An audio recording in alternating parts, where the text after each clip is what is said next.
교재 64페이지 제가 읽겠습니다. 예수님 주변에는 말씀도 듣고 병고침도 받고자 하는 무리들이 늘 머물러 있었습니다. 한 번은 사흘이나 식사를 못하고 있는 무리들을 보시고 불쌍한 마음으로 떡 7개와 물고기 2마리로 약 4,000명이나 되는 사람들을 배불리 먹이십니다. 이 기적을 보고서도 바리새인들은 하늘로부터 오는 표적을 보여달라고 예수님께 요구합니다. 벳세다에서 앞 못 보는 이를 고쳐주신 예수님은 빌립보 가이사랴에서는 제자들에게 사람들이 나를 누구라고 부르더냐고 물어보시므로 베드로의 주는 그리스도이십니다 라는 대답을 이끌어내십니다. 그러자 예수님이 장차 죽음을 당하고 사흘 만에 살아나게 될 것을 미리 말씀해 주십니다. 그러면서 누구든지 자기를 부인하고 자기 십자가를 지고 예수님을 따라야 함을 강조하십니다. 마가복음 오늘 읽은 8장에는 몇 가지 기사가 등장합니다. 앞부분에는 떡 7개와 보리떡 2개로 4,000명을 먹이신 위대한 기적이 등장하고, 그리고 11절 이후에는 예수님 당시에 예수님을 대적했던 그 바리새인들에 대한 예수님의 탄식과 제자들과 함께하는 대화, 그리고 22절부터는 벳세다에서 앞 못 보는 사람을 고쳐주신 기적이 등장하고, 27절 이하에는 우리 베드로가 당신은 그리스도시요 살아계신 하나님의 아들이십니다 하는 그 위대한 고백이 마지막으로 등장하고 있습니다. 자, 오늘 본문을 가지고 우리가 기도할 때 첫 번째 기도할 제목은 이것입니다. 범사에 감사하게 하소서. 저를 한번 따라 하시죠. 범사에 감사하게 하소서. 범사에 감사하는데 감사를 언제 하느냐가 중요합니다. 좋은 일이 있으면 그 다음에 감사하는 건 하지 말라고 해도 다 합니다. 그 예수 안 믿어도 다 합니다. 그런데 중요한 그리스도인의 감사의 자세가 있습니다. 따라하겠습니다. 미리 감사. 다시 합니다. 미리 감사. 미리 감사하는 게 참 중요합니다. 어려운 일을 만나든 좋은 일을 만나든 어떤 일을 만날 때 어려워도 하나님께서 함께 해주실 것이니까 미리 감사하고, 기쁜 일이 있으면 하나님 기쁜 일을 주시니까 미리 감사하고. 자, 그 감사에 대한 내용이 오늘 본문 말씀 앞부분에 나옵니다. 자, 2절 말씀 보시면 예수님께서 말씀을 전하실 때 무리들이 왔는데 예수님 말씀하시죠. 그들이 나와 함께 있은 지 이미 사흘이 지났으나 먹을 것이 없도다. 내가 그들을 굶겨 집으로 보내면 길에서 기진하리라. 기운이 다해서 길에서 쓰러질 것이다. 4절에 예수님이 너희에게 떡이 몇 개 있느냐? 7개가 있습니다. 자, 여러분, 여기 5절까지만 딱 읽으면 이건 감사할 제목이 아닙니다. 불평할 제목이죠. 사흘 동안 이 사람들이 아무것도 안 먹었는데 야, 제자들이 돼서 대책도 하나 없냐? 예수님 화내실 수도 있는 장면입니다. 그리고 제자들한테 먹을 거 얼마 있냐? 떡 7개. 야, 답답한 사람들아. 사람들이 4,000명인데 떡 7개라는 게 대답이냐? 빚을 내서라도 그러면 음식을 미리 구해야지. 사흘 동안 12명이 다 뭐 했냐? 참 답답하다. 이럴 수도 있는 상황입니다.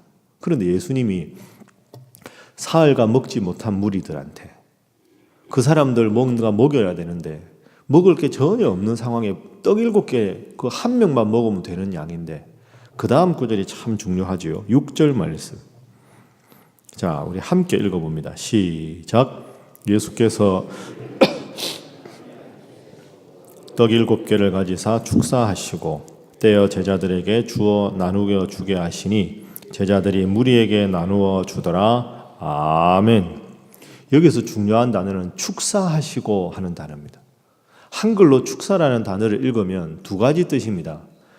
귀신을 쫓아낼 때 축사한다 이렇게 쓸 때도 있고요. 오늘 이 축사는 감사기도라는 뜻입니다.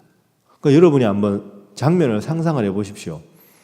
사람들은 지금 사흘째 못 먹어서 기진맥진해서 쓰러지기 일보 직전이고 제자들한테 물으니까 떡 7개밖에 없다 그러고 사람들은 장정만 4,000명이 모였고 이게 무슨 감사할 제목입니까? 그런데 예수님이 떡 7개를 가지시고 미리 감사 기도를 하셨습니다. 하나님 감사합니다. 좋은 결과가 있어서 감사한 게 아니라 미리 감사하니까 위대한 기적이 일어난 줄로 믿습니다.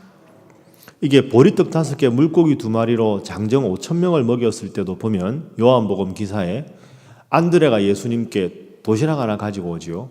여기 한 아이가 있어 보리떡 5개와 물고기 2마리를 가졌나이다. 그러나 이것이 이 많은 사람에게 얼마나 되겠사옵나이까. 근데 예수님께서 그걸 딱 가지시고 감사 기도를 하시고 나누어 줄 때 기적이 일어났습니다. 결과에 대한 감사가 아니라 어렵고 힘든 상황에서도 미리 하나님 앞에 감사했을 때 기적이 일어나는 위대한 영적인 원리가 오늘 본문 속에 숨어 있는 것이지요. 우리가 잘 아는 찬송가 가사 중에서 그 제목이 어려운 일 당할 때 이런 곡이 있지요. 어려운 일 당할 때 나의 믿음 적으나 의지하는 내 주를 더욱 의지합니다. 세월 지나갈수록 의지할 것뿐일세. 아무 일을 만나도 예수 의지합니다. 그러니까 어려운 일 만날 때 믿음이 적어지지만 주님 의지하고 미리 감사합니다. 여러분도 이 새벽에 주님 앞에 나와서 간절히 기도하는 제목이 있으시지 않습니까? 마음이 답답하고 힘든 문제 있어도 오늘 이 새벽에도 기도할 때 하나님 감사합니다. 기도할 수 있도록 저를 깨워주셔서 감사하고 인간적인 모든 것에 대해서 탄식하고 한숨 짓기 전에 하나님 앞에 기도할 수 있는 믿음을 주셔서 감사합니다. 그래서 기도하실 때 앞부분에 항상 감사합니다. 이렇게 고백하면 하나님께서 마음에 평화를 주시고 그 모든 문제를 이겨나갈 수 있는 능력을 주실 줄로 믿습니다. 그래서 주님 범사에 미리 감사하게 하소서. 이것이 첫 번째 기도 제목입니다. 두 번째 기도 제목은 주님 굳건하고 올바른 믿음을 주옵소서. 굳건하고 올바른 믿음을 주옵소서. 이 기도가 필요합니다. 오늘 본문 말씀 우리 11절 말씀 한번 보겠습니다. 자, 함께 읽습니다. 11절 시작. 바리새인들이 나와서 예수를 힐난하며 그를 시험하여 하늘로부터 오는 표적을 구하거늘. 바리새인들이 누굽니까? 예수님 대적자들이죠. 예수님 대적자들이 예수님께 와서 표적을 구합니다. 여기서 표적이라는 말은 당신이 하나님의 아들이기 때문에 행할 수 있는 기적, 이런 뜻입니다. 그러니까 그냥 신비하게 좀 마술 같은 그런 기적이 아니고 하나님의 아들이기 때문에 행할 수 있는 위대한 기적을 보여라. 그걸 보이면 우리가 믿어주겠다, 이런 뜻입니다. 근데 그 다음에 예수님이 12절에 보면 마음속으로 깊이 탄식을 하셨습니다. 기가 막힌 거죠. 방금 있었던 일이 뭡니까? 보리떡 7개, 물고기 2마리로 4,000명을 먹였는데, 그리고 예수님 가시는 곳마다 병자를 고치시고 하나님과 같은 능력을 가진 분이 아니면 말씀하실 수 없는 위대한 천국의 복음을 다 전해주셨는데 무슨 표적을 또 보여준단 말입니까? 그리고 여러분, 제일 큰 표적이 뭡니까? 하나님과 동등한 예수님이 이 세상에 오셔서 나하고 대화를 나누는 이 예수님이 그 위대한 구원자라는 것 자체가 기적인데 뭘 또 보여달라고 합니까? 여러분, 이게 참 중요한 교훈이 있습니다. 바리새인들은 예수님을 제일 먼저 알아봐야 되는 사람입니다. 사실 바리새인이 누굽니까? 구약 성경에 제일 정통한 사람들 아닙니까? 그러면 우리가 상식적으로 생각하면 예수님께서 처음 사역을 시작하실 때부터 다른 사람들은 못 알아봐도 바리새인들이 제일 먼저 예수님을 알아보고 당신은 구약에 약속된 메시아십니다. 당신은 위대한 하나님의 아들이십니다. 당신은 구원자이십니다.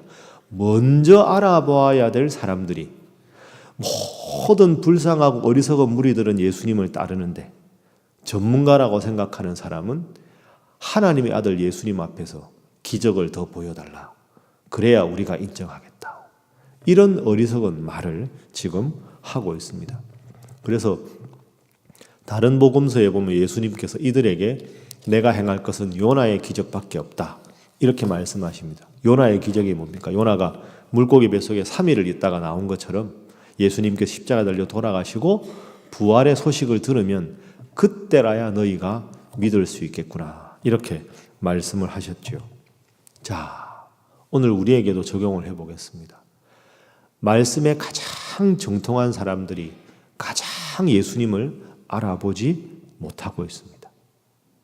이 말씀이 너무 훌륭한 말씀인데 너무 익숙해서 자주 읽어서 은혜를 못 받고 오래 예수를 믿다 보니까 무감각해서 마음에 은혜가 없고 설렘이 없고 그렇다면 우리가 바리새인들과 무엇이 다르겠습니까? 오늘 기도하실 때 하나님 저에게 늘 주님을 향한 첫사랑을 회복하시고 늘 주님을 향한 굳건한 믿음으로 승리하는 자 되게 하여 주시옵소서. 그렇게 기도하셔서 새롭게 주신 오늘 하루도 하나님 주신 믿음 안에서 든든히 승리하시는 여러분 모두가 될 수 있기를 바랍니다. 자, 이제 마지막 세 번째로 기도할 제목입니다. 하나님, 늘 스스로 살피며 주님 일만 생각하게 하옵소서. 늘 스스로를 살피며 주님의 일만 생각하게 하옵소서. 오늘 마지막 부분에 보면 위대한 베드로의 신앙 고백이 나옵니다. 마태복음 16장에도 나오고 오늘 마가복음 8장에도 나오지요. 자, 마가복음 8장 예수님께서 27절에 물으십니다. 빌립보 가이사랴 지방에서 사람들이 나를 누구라고 하느냐? 어떤 사람은 세례 요한이라고도 하고 어떤 사람은 엘리야라고도 하고 어떤 사람은 선지자 중에 하나라고 합니다. 예수님이 정말 묻고 싶었던 게 29절이죠. 너희는 나를 누구라 하느냐? 자, 우리 29절 함께 읽습니다. 시작. 또 물으시되 너희는 나를 누구라 하느냐? 베드로가 대답하여 이르되 주는 그리스도시니이다 하매. 아멘. 이게 마태복음은 어떻게 됩니까? 주는 그리스도시요 살아계신 하나님의 아들이시니이다. 그 예수님이 그 다음에 칭찬하시죠.